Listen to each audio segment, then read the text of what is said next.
Olá, ouvintes! Começando mais um episódio do Tá de Clinicagem, seu podcast de clínica médica para atualização e revisão. O meu nome é Pedro Magno. Meu nome é Frederico Amorim. E eu sou Marcela Beleza. Primeiro episódio gravando com a Marcela, hein, Fred? Não, eu já gravei com ela. Ah, é só eu. Só você. Só você. Não só eu gravei com ela, como eu gravei com ela episódio que você não queria gravar, que era o de Nash. É mesmo, e aí, Pedro? Veio pessoas me falar assim, ó, tá, vai rolar o de pré-diabetes ou não, né? Mas o mais engraçado é que, como é a primeira vez que a Marcela grava comigo e com o Fred ao mesmo tempo, eu queria saber a reação dela no momento que eu e o Fred começamos a cantar umas músicas pré-gravação, né? Rolou Offspring, né? Rolou Amanda Bynes. Amanda Bynes. E rolou algum cantor que a gente não sabe qual que é. Exato. Mas é tudo pra aquecer a voz, né? Foi ótimo. Só eu fiquei com essa lembrança carinhosa.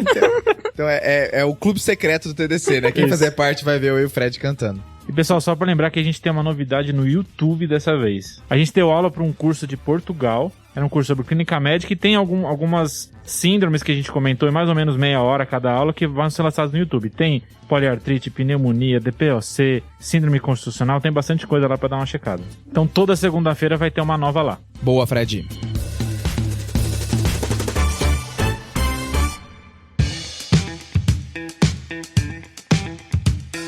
E dessa vez a gente veio aqui pra falar das 7 armadilhas de gota, né? Seguindo a de diabetes, né? Agora vem outra doença tão prevalente quanto. Boa. É um assunto que é bem comum, né? Quem trabalha nos pronto-socorros da vida aparece direto. Eu acho que aqui, então, vale a pena a gente tentar enquadrar melhor esse problema, né? Porque a gente vai falar principalmente da crise aguda de gota, né, pessoal? Aqui não tem tratamento ambulatorial nesse momento. Isso, a gente sabe que tem outras armadilhas envolvendo gota, mas hoje vai ser só em relação à crise. Fechou. E a gente separou 7 armadilhas que são fáceis de cair nesse diagnóstico, né? Top. Vamos começar? Bora. E aí, começando, Fred, uma armadilha que é fácil de cair é o seguinte, né? Chega o paciente no seu pronto-socorro com uma monoartrite e de cara você vai falar, é gota, né? Não deve ter outro diagnóstico diferencial importante, né? Obviamente que não, né, Pedrão? Você deu uma forçada aqui, né? E aí mora a nossa primeira armadilha da gota. Que é toda monoartrite é gota? Claro que não. É óbvio isso, né? Mas vamos tentar entender quais são os principais diagnósticos diferenciais de um paciente que chega com monoartrite no pronto-socorro. Até porque a gente tem até episódio, né, Fred? Exato, episódio 103. Então, assim, tem alguns estudos avaliando causas de monoartrite no pronto-socorro. E as 3 principais são gota, artrite séptica e artrite reumatoide. Olha só. Caramba. E aí, vale ressaltar aqui que gota e artrite séptica, ok, a gente pensaria, né? Sim. Mas a artrite reumatoide não vem na nossa cabeça diretamente. Aqui vem um conceito interessante que a gente costuma aprender as doenças quando elas já estão evoluídas, né? Então a gente está acostumado a aprender que a artrite reumatoide é oligopoliartrite ou artrite psoriásica ou osteoartrite, mas na verdade essa definição é quando ela já está manifesta completamente. Em algum momento do tempo, ela pode ter sido uma monoartrite. É tipo falar que você tá vendo a primeira tosse de uma pessoa com tuberculose, né? Exatamente, era a analogia que eu ia fazer agora. Roubei essa analogia. Não, todo mundo pensou nessa. Tá? Eu pensei também, me respeita. Mas aqui a ideia é que a artrite reumatoide vai evoluir para várias articulações, mas ela começa com alguma, né? Ela pode começar com uma só. Exato. Isso vale também para as espondiloartropatias, então vai ter aí artrite reativa, vai ter artrite psoriásica, então vários diagnósticos da reumato vão entrar aqui podendo começar com monoartrite. Mas beleza. Talvez a artrite reumatoide, por ser a mais comum, é que entra nessa estatística. Exatamente. Osteoartrite também pode confundir, porque em alguns, raramente ela pode aparecer com hiperemia, com dor local, com inchaço local. Então pode confundir também e pode começar numa articulação só também. Show. Então acho que esses são os principais diagnósticos diferenciais aqui. Mas nesses estudos eles viram como 2 principais gota e artrite séptica. Que dá medo, né? Exato. Que é uma doença muito comum e outra doença que talvez não seja tão comum, mas a gente não pode deixar passar, né? E aí assim, né, Fred, para diferenciar essas duas que têm caminhos totalmente opostos, né? Uma dica que é legal na gota é que os sintomas da gota, eles são muito rápidos, né? E gostam de começar à noite. A chance da gota começar da meia-noite até as 8 da manhã é o dobro do que começar no resto do dia. Essa informação é top, né? Então, o sintoma que começou bem na madrugada, tem que lembrar de gota, né? Mas eu acho que gera o próximo ponto, né? Quem tá ouvindo o episódio deve ter se agoniado que, já que o diagnóstico diferencial principal é a artrite séptica, então eu vou ter que puncionar toda a monoartrite que eu tiver na minha frente, né? Porque pode ser um ou outro, né? Isso. Eu tinha um professor que falava até que toda monoartrite aguda era igual agulha. E aí, ele tava certo? Aqui entra a segunda armadilha do episódio. Que é difícil dizer se sim ou que não. Essa é a armadilha, Tá. tá? Porque assim, idealmente, pra que eu faço uma punção articular num paciente que chega com monoartrite? Pra excluir a artrite séptica. Por quê? Porque a artrite séptica tem consequências muito graves. Beleza. Pode fazer sepse, pode ter destruição articular. Então eu não quero deixar esse diagnóstico passar e eu tenho que entrar com antibiótico rápido. Mas qual que é o meu problema? Então, esses vários pacientes que têm gota, que vão vir com monoartrite, eu vou ter que funcionar todos?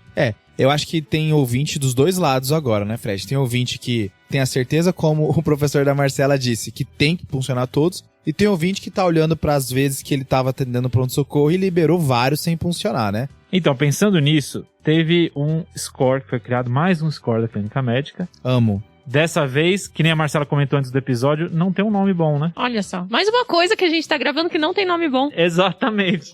Porque no esteatose vocês falaram isso, né? Beleza. Porque esse não tem nenhum nome, não tem assim, eu pese... Não pegaram uma Não tem. cidade, né? Não tem cidade sobrando, não é o isso, score né? de Toronto, não tem essa. A gente podia pegar uma cidade nova, né?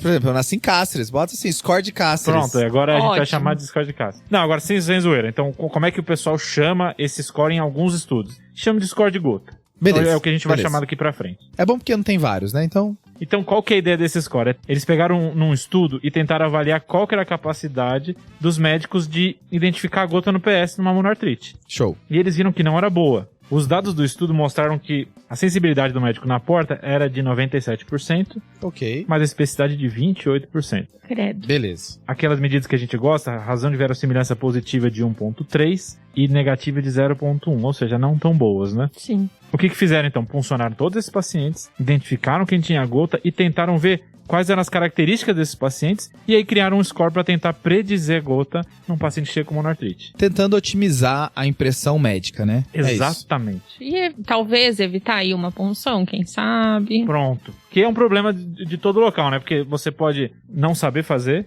não ter especialista para fazer, então não tem ortopedista, não tem reumatologista. E às vezes é a punção de lugares difíceis, né? Joelho, nossa, talvez eu até consiga fazer, mas de outras articulações talvez seja mais difícil. Né? Sem considerar que a gente tá falando de uma doença que recidiva, né? Vai funcionar toda vez que recidiva. Também tem isso. Então eles criaram esse score, e esses, só para você ter ideia da diferença do score pro médico ver sem score nenhum, a razão de verossimilhança desse score foi de 5.2, comparado com 1.3 no médio. Tá Beleza. bem. Então, assim, tem um outro estudo que mostrou 3.1, mas a gente vê que é melhor do que o médico, né? E a razão de verossimilhança negativa, 0.02 e 0.04. Então, Show. tanto para excluir como para incluir, a gente tem uma superioridade aí desse score versus a impressão do médico. E, por exemplo, quem tá tendo dificuldade de achar esse score, tá no show notes desse episódio, né? Exatamente. Se você entra no site do tadclinicagem.com.br, vai ter a abinha podcast, que vai ter os episódios. Se você colocar no episódio de gota, o show notes vai ter esse score lá. A gente também tem um post no Instagram. Tem um post que dá pra procurar lá pelo site também, se ficar Meu muito Deus. difícil. E nas referências vão ter os estudos Pronto. que validaram o acabou. score. Gabaritou, bora. Fechado. O que tá incluso nesse score então, pessoal? Masculino, sexo masculino. Beleza, porque é um fator de risco importante pra gota, né, Marcelo? Sim. Aí aquilo que você comentou, Pedrão. Então, início agudo. Você comentou da noite, mas geralmente o início agudo em até no máximo um dia. A dor atinge seu pico em 12 a 24 horas, né? Então é difícil o paciente demorar muito pra chegar no pronto-socorro, Isso, né? no máximo 24 horas pelo score. Terceiro, um paciente ou é hipertenso ou ele tem alguma doença cardiovascular associada. Naquela ideia de que gota é uma doença metabólica, né? Então vão ter outras doenças metabólicas associadas. Perfeito. Se você for avaliar a articulação dele, eu espero duas coisas. Que esteja hiperemiado. Que é uma monoartrite, né? Tá inflamada. E aí, se ela estiver na primeira articulação metatarsofalangiana, aí ganha ponto também. A podagra que chama. Nossa, aí você puxou. Podagra. Beirando a Joanete, né? Beleza? Tá. Mas não é? Não é não? que é. É, sim. É, né? É porque eu sempre confundo Jay e a Joanete, mas é ali, né? Confundo podagra com janete.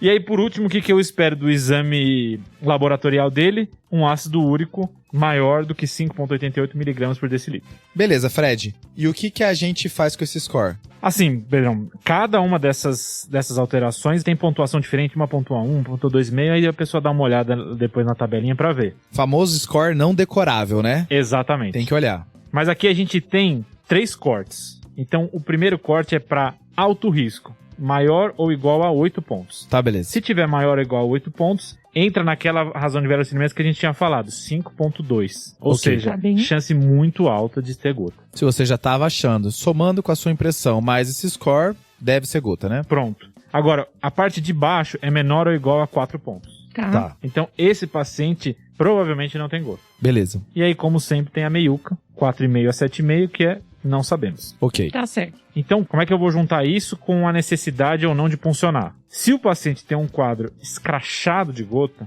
então ele tem um score desse maior ou igual a 8, e eu não estou suspeitando por outros motivos que esse paciente tem uma artrite séptica, se eu não tiver disponível no meu serviço uma artrocentese, ou não tiver alguém para fazer, posso considerar fazer um diagnóstico presuntivo de gota. A ideia bem. desse score é isso. Uhum. Esse score primeiro foi criado daquela ideia de tentar ver o que os médicos conseguem diagnosticar ou não, e depois foi testado em pacientes com monoartrite. Então eles pegaram os pacientes com monoartrite, testaram e ele foi bom também. Problema, quando foi testar ele em pacientes que tinham monoartrite que não era de dedão, ele não foi tão bom. Tá. Alguns pacientes podiam ter artrite séptica, poucos pacientes, mas podiam. Então, quando não inclui dedão, você fica com um pouco pé atrás, tá? É só isso. Esse é o a mais. Beleza, Fred. Só que aí, pessoal, eu vou trazer aqui uma rasteira, uma subarmadilha aqui, ó. Ah, Dentro da armadilha beleza. tem uma Mais subarmadilha. uma. Beleza. Estamos sentindo no episódio do pica-pau agora. Beleza. Você achou Bora. que tinha acabado, né? Aquele pica-pau maníaco, né?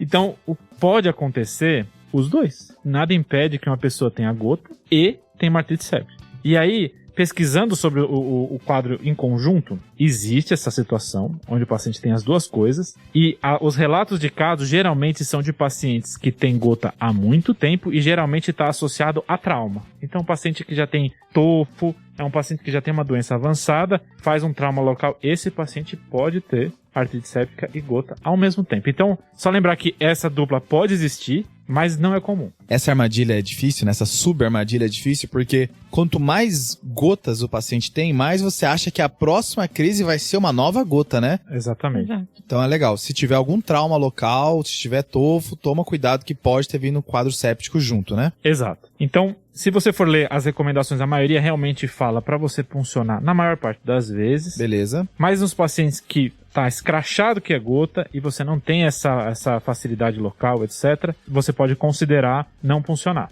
A ideia é essa. Fechado, Fred. Beleza, mas então o Fred comentou um pouquinho ali sobre gota fora do dedão. Mas isso existe, Pedro? Aqui, Marcela, repousa a nossa terceira armadilha do episódio.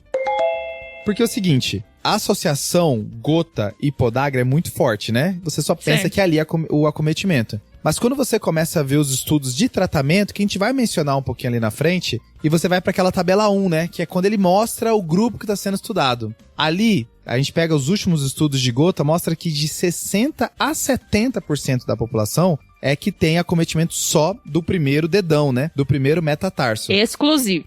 Exclusivo. Tá. Então a gente tem 30% a 40% que ou pega mais articulações ou nem do dedão está, certo? Então tem que pensar em gota mesmo quando tá fora do dedão, seja com o dedão ou sem ele. Top.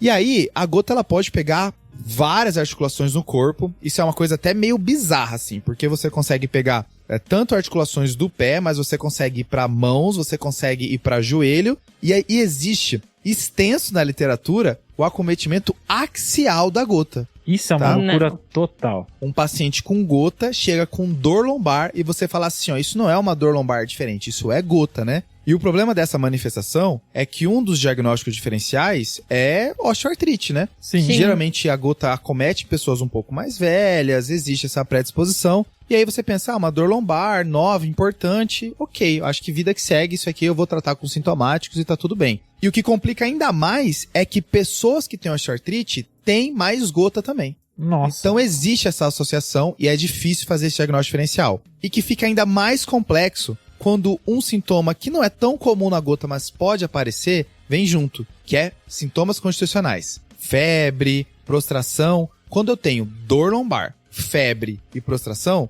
isso remete ao episódio número 17 do TDC. Esse episódio é bom. Que, sabe uma curiosidade desse episódio, Marcela? é o episódio mais ouvido no YouTube. Top, hein? Quando eu pego Muito só bom. os casos no YouTube, só os episódios do YouTube, o caso mais ouvido, o episódio mais ouvido é dor lombar e febre. Que lá a gente fala de vários diagnósticos diferenciais, a gente fala de acometimentos do osso, de acometimentos fora do osso, mas esse é o problema, né? Chega uma dor lombar, uma febre, você até esquece que esse paciente pode ter antecedente de gota e começa a pensar só em coisas mais graves. Sim. E pode ser só gota, né? Por causa daqueles sinais de alarme, né? Que a gente fica com medo. Perfeito. E aí, assim, como que eu faço essa distinção, né? Dor lombar e gota, como é que eu vou fazer se é gota ou não? Isso aqui não é claro. Tem relatos de casos que eles puncionaram essa articulação, mega bizarro, Meu né? Difícil. Deus. E tem locais que eles fizeram diagnóstico por tomografia, via que tinha predisposição, às vezes tinha até presença de tofo gotoso lá no local da região da articulação. Então é uma coisa difícil de fazer esse diagnóstico diferencial. E aí, pra fechar a mensagem, que não é só no primeiro dedão que aparece a gota,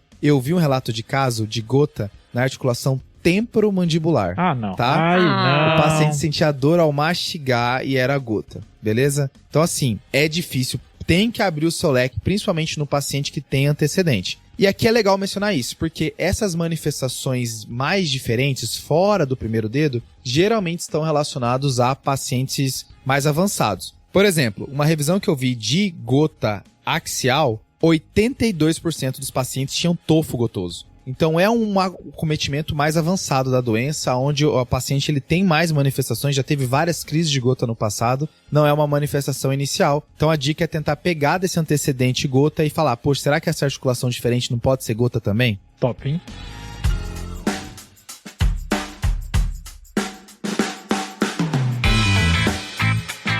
Pedrão, tem um negocinho também de que quanto mais avançada a doença, maior a chance de ter mais articulações. Como é que é essa história? Exato, Fred. Então a poliartrite por gota está relacionado à doença mais avançada, mas também tem uma outra coisa que existe um risco maior, que é mulher pós-menopausa, tá? Top. Mulher na pós-menopausa também pode ter mais de uma articulação vindo ao mesmo tempo. Uma outra coisa do score que eu comentei é sobre o ácido úrico, né? Então a dúvida fica assim, paciente chega com uma monoartrite no pronto-socorro, eu acho que é gota, preciso pedir ácido úrico ou não? Certo. Aí a armadilha número 4 é que a dosagem do ácido úrico pode te confundir no diagnóstico. Tá. Então, vou te explicar um pouquinho. A gente sabe que gota está relacionado com hiperuricemia. Perfeito. Isso aí qualquer pessoa na rua vai saber, né? Exatamente. Mas o que acontece? Se o ácido úrico está elevado, ele ajuda você a dar o diagnóstico, como aquele score, aquele gota score que a gente falou lá no comecinho. Boa. Beleza. O que pode te complicar é que o ácido úrico normal ou baixo não vai excluir gota.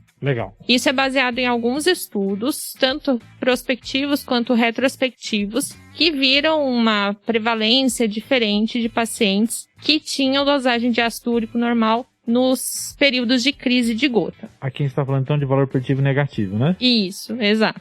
O que é interessante é que alguns pacientes foram acompanhados depois da crise. E a maioria desses casos, o ácido úrico tendia a subir. Então, depois da crise, aí sim o ácido úrico pode ajudar mais a corroborar o diagnóstico. Entendi. Então você está me dizendo que no agudo ele não necessariamente está alto, e se ele não tiver alto não é para eu excluir gota. Isso. Só que esses pacientes que não tinham alto no agudo, talvez suba no ambulatório. Isso, exatamente. Tem um estudo que mostra que 80% dos pacientes que tinham ácido úrico normal na crise aumentaram. Nossa, Nossa, top. Essa informação muito. é top. É Muito. muita gente, né? Isso é bem legal. Engraçado que eu já tinha uma ideia até contrária dessa armadilha. Eu achava que nunca pedia ácido úrico, né? Mas aqui dá pra pedir, né? O ideal é pedir. Isso. O que o score mostrou é que valores altos de ácido úrico vão te ajudar a dar o diagnóstico de gota, mas o que precisa reforçar aqui é que se o ácido úrico tá baixo, não vai excluir gota. Perfeito.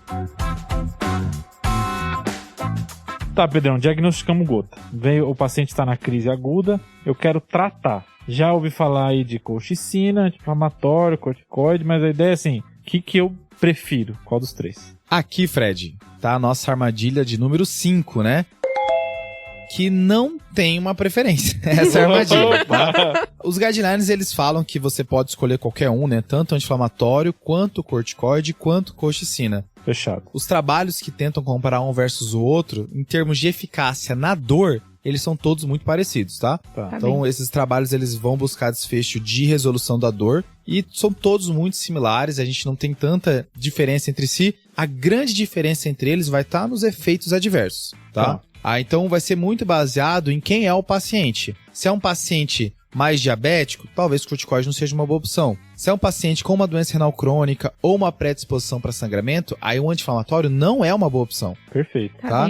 Então vai depender muito do contexto que você tá. Então preferência por eficácia entre eles, a princípio... Não vai ter, Fred. Você vai escolher baseado no efeito adverso que você vai esperar da droga. Tá, Pedrão, você falou do corticoide, você falou do anti-inflamatório, mas... Esses são meio conhecidos, né? Exato. Agora, como que eu escolho, assim, quando que eu posso ou não posso dar corsina? Isso eu não sei. Então, assim, poder usar corsina é principalmente quando você não quer usar anti-inflamatório nem corticoide, né? Então, é aquela ideia. Você não quer usar os outros, você volta pra corsicina. Ou quando o paciente fala que se adapta muito bem a um remédio. Doutor, quando eu usei anti-inflamatório foi muito bom. Quando eu usei corsicina foi muito bom. Então, você pode utilizar essa regra. Mas a corsicina, ela tem algumas regrinhas a mais, tá? Primeiro, ela tem uma ação melhor. Isso não é tão bem estudado, mas é uma recomendação de especialista. Ela tem uma ação melhor nas primeiras 12 horas. Então a recomendação é assim, passou de 36 horas a dor, a corsicina talvez tenha um efeito menor, aí você vai preferir as outras drogas. Legal. Mas mesmo assim, se você tá no começo da dor, quando que eu não vou fazer corsicina? Quando que eu vou preferir anti-inflamatório ou corticoide?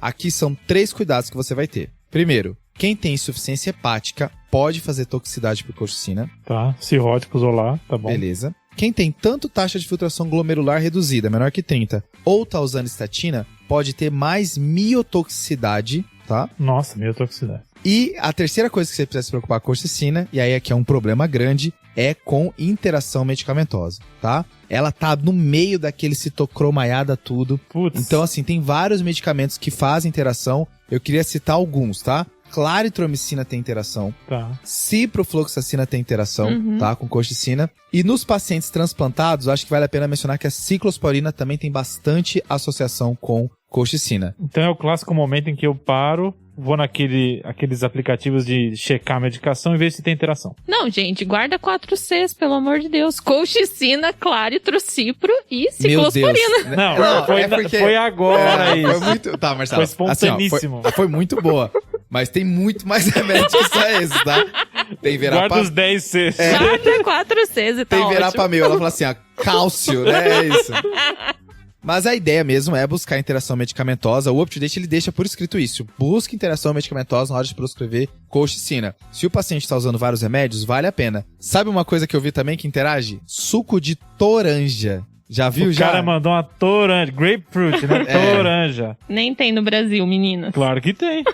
Tem? É amargo e azedo ao mesmo tempo. Deve ter no mercado público lá o pessoal que faz aquelas frutas. Mas beleza. Momento crítica à parte. Eu vi. Eu só queria mencionar mais uma coisa desses remédios, tá? Uma coisa que o pessoal fala a favor do corticoide é a sua apresentação intravenosa, né? Às vezes o paciente tá com tanta dor, tá nauseando, tá vomitando. O corticoide tem uma apresentação intravenosa. Anti-inflamatório também tem. Então você pode apelar pra isso, só a corsicina que não vai ter, tá? Eu não vou falar de algumas coisas bizarras que aparecem por aí, tá? Mas existem tratamentos de gota aguda refratária, tá? Top. Tem bloqueador de interleucina 1 como ananquira, ACTH, tem um monte de coisa inventada aí, mas nada isso é tudo última linha no desespero, Imagina tá? o cara no plantão. No desespero, gente. Chega pra farmácia e fala, aqui tem bloqueador de L1.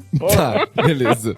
E aí, assim, pra fechar esse assunto, eu só queria falar que assim, uma dúvida que eu tinha é, quando que eu associo? Quando que eu faço duas coisas ao mesmo tempo? Tá? Anti-inflamatório e colchicina, por exemplo, que é uma receita que a gente vê por aí, né? Tá. Não tem claro. O que se sabe é quando é manifestação poliarticular, talvez valha a pena associar duas drogas. Tá. E quando tá refratário, o paciente já tá usando uma e o paciente continua com dor por mais de 36 horas, vale a pena talvez associar a outra.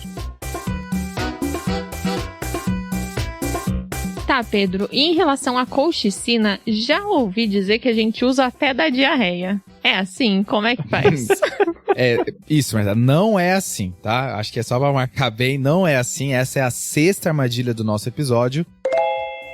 Aqui é o seguinte, tá? O pessoal falava muito isso, que a ideia era fazer até ter diarreia, porque a diarreia seria o primeiro sintoma da toxicidade da colchicina. Nossa, pesado, hein? Aqui a colchicina é um daqueles remédios, tipo de goxina, que o nível terapêutico e o nível de toxicidade, eles são muito próximos. Então, você quer que o paciente chegue e quando estiver encostando na toxicidade, pare de usar. Sei. E a ideia é que a diarreia, náusea e vômito, eles são os primeiros e depois começa a ter manifestações neurológicas como parestesia, alteração de sensibilidade e até disfunção orgânica por colchicina. Então tá? é tipo um alerta, diarreia, né? Isso, então o pessoal fazia até o alerta ligar. Quando tinha o alerta, para de tomar, né? Sei. Não é só porque diarreia é ruim, é pelo medo de toxicidades maiores, né? Inclusive, uma das toxicidades é aquela miotoxicidade que eu falei no paciente que usa estatina ou no paciente que tem taxa de filtração glomerular reduzida, que a colchicina pode fazer. Mas a ideia é o seguinte, tem um estudo de 2010 chamado AGREE, tá? Que fez todo mundo concordar qual é a melhor forma de utilizar a colchicina. Será? Meu Não. Deus. Não vocês é têm que ver a verdade. cara de empolgado dele quando ele falou isso. Só ele, Aqui né? é o ele, seguinte,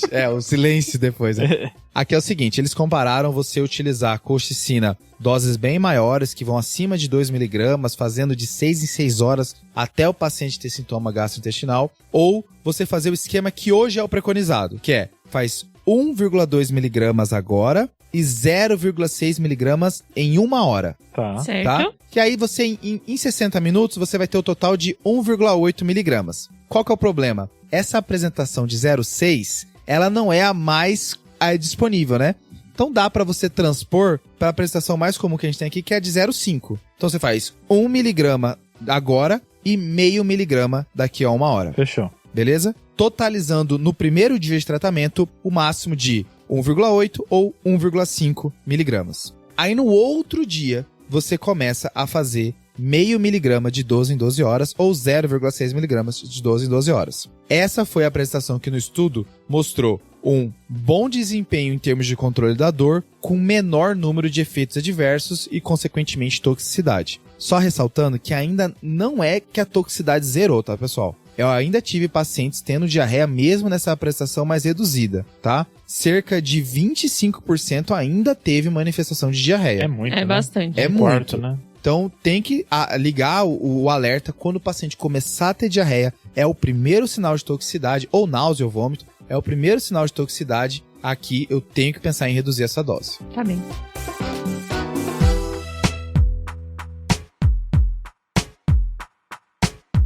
Tá, colchicina fechou, né? Colchicina matou.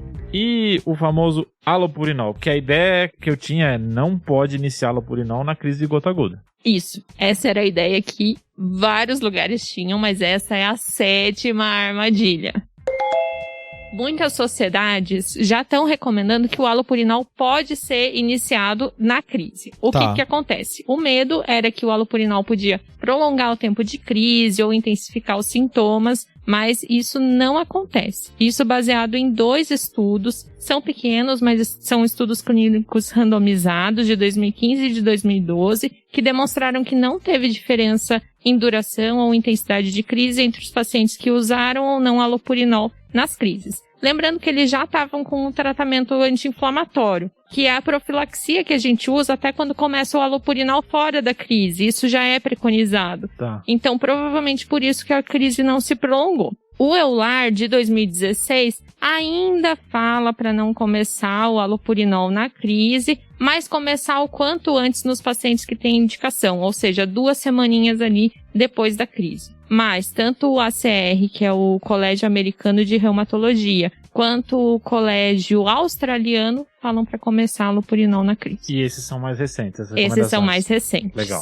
Tá? 2016, 2020. É porque tem aquela questão também, né, Marcela? Que o paciente, ele tá sensibilizado pela dor, né? Ele falou assim, ó, o que você prescrever, doutor, eu vou tomar pra nunca mais sentir essa dor. Então, às vezes, você tá no momento de oportunidade dele começar a tomar esse remédio pra não ter mais crises, né? E não só isso, você já garante, porque ele pode não voltar numa consulta ambulatorial ou demorar pra voltar, e você já garante a medicação ali. Isso, exatamente. Então, além desse cuidado que eu falei de deixar um anti-inflamatório, aí qualquer que seja o anti-inflamatório, a colchicina, o corticoide, junto com o início do alopurinol, o outro cuidado que a gente vai ter que ter é começar numa dose mais baixa e ir progredindo com o tempo. Então, 100 mg por dia ou às vezes até 50 mg por dia do alopurinol nos pacientes que têm clearance de creatinina reduzida. Então, sem alteração renal, 100 mg por dia. Se tiver disfunção renal, 50. Isso, e só outra coisa para resgatar é essa questão da profilaxia da crise quando a gente inicia o alopurinol. Então, Não interessa se a gente vai começar numa crise de gota ou no paciente lá no ambulatório, que a gente vai começar um alopurinol. Essa profilaxia vai ser ou com anti-inflamatório em baixa dose ou com colchicina e vai durar de 3 a 6 meses. Meu Deus.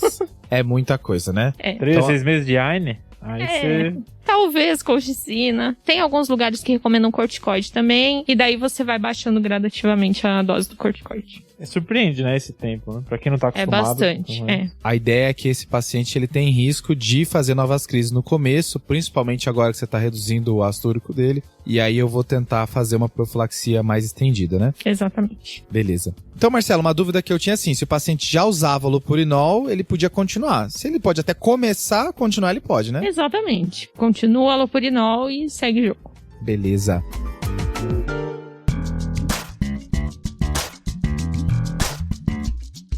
Então bora dar uma revisada nas armadilhas, pessoal? Vamos. Bora. A primeira armadilha... Toda monoartrite é gota? Não, tem vários diagnósticos diferenciais de monoartrite. A gente já comentou de, principalmente, osteoartrose, artrite séptica e artrite reumatoide. Boa. Segunda armadilha, Fred? Em alguns casos eu posso considerar não funcionar uma monoartrite aguda se eu tiver, de um lado, dificuldade de fazer esse procedimento no momento e do outro, uma chance muito alta de ter gota, que a gente vê por aquele score, o score gota. E a terceira armadilha? A terceira armadilha, Marcela, é que nem sempre a gota vem no dedão. Apesar de ser o mais comum, mas eu posso ter várias outras articulações do corpo acometidas por gota, até mesmo mais de uma ao mesmo tempo. Certo. A quarta armadilha, Marcela? A quarta armadilha envolve a dosagem do ácido úrico na crise. Se ele vier alto, vai ajudar muito a gente no diagnóstico de crise de gota, mas se ele vier baixo, não vai afastar o diagnóstico. Boa. E a quinta, Pedrão? A quinta é que tanto anti-inflamatório quanto corticoide quanto colchicina podem ser utilizados como primeira linha de tratamento da crise aguda.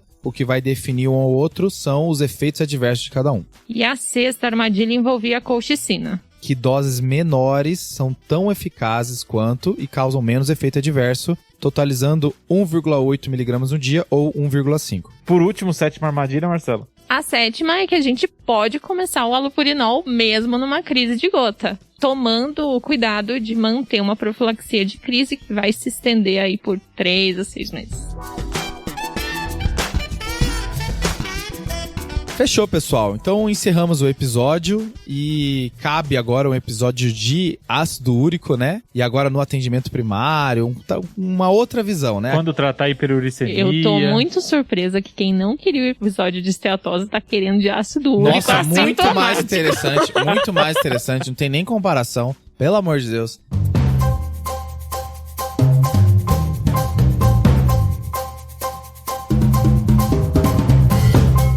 Encerramos o episódio, tá na hora do desafio e do salve, começando com o desafio da semana passada.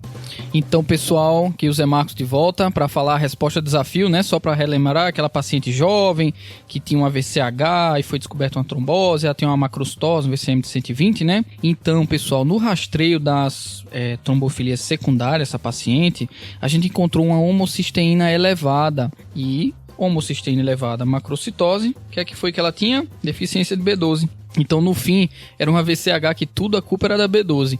Então, estejam atentos a essa etiologia na prática, tá? Grande abraço a todos.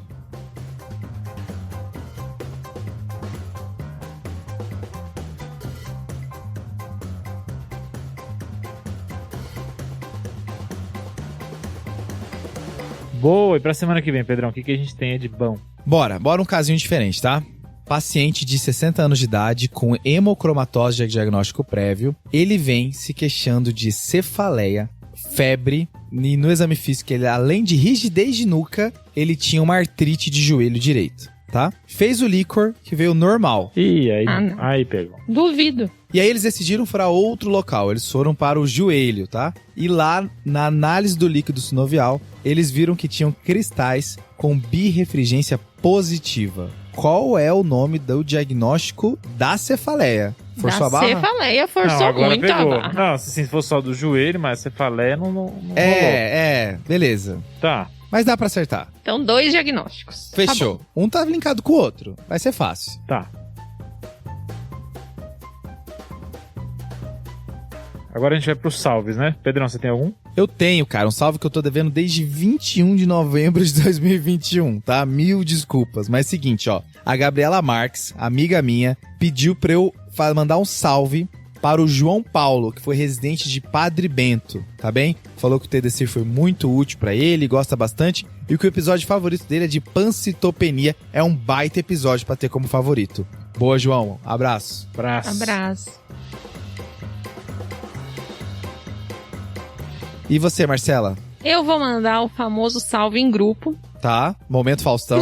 pro meu grupo de internato da faculdade. Opa! Eu lembrei muito da faculdade, gravando pra esse episódio, estudando pra esse episódio. Então, um salve pra Nayana, que fez reumato, inclusive, me ajudou. Top. Temático. A Maria, o Rafael e o William, que vocês conhecem, o William Dunk. Mentira, eu não sabia. Pô, o Will é muito top. O Will é top. Massa, abraço, Will. Abraço todo mundo, né? Mais o Will em especial.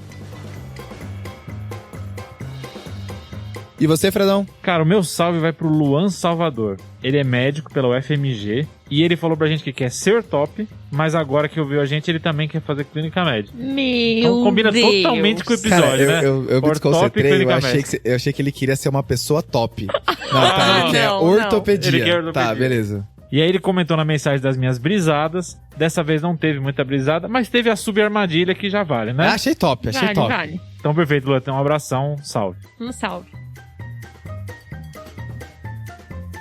Fechamos, pessoal. Chegamos então no fim do episódio. Lembrar de seguir a gente nas nossas redes sociais, @tadclinicagem, tanto no Instagram, no Twitter, no YouTube. O site, como a gente já falou, tá maravilhoso. Os show notes. Show notes, cara, tem que ver. Pegar o show notes e ouvir o episódio usando o show notes. É top, né? É muito Esse é o bom. melhor Experiência jeito, E aí, queria finalizar o episódio com uma pergunta pra Marcela, tá? Tá? Porque simplesmente ela já fez episódio com quase todos os membros do TDC. Eu não quero nem saber a pergunta. Qual o favorito? Valeu, pessoal. Falou. Falou.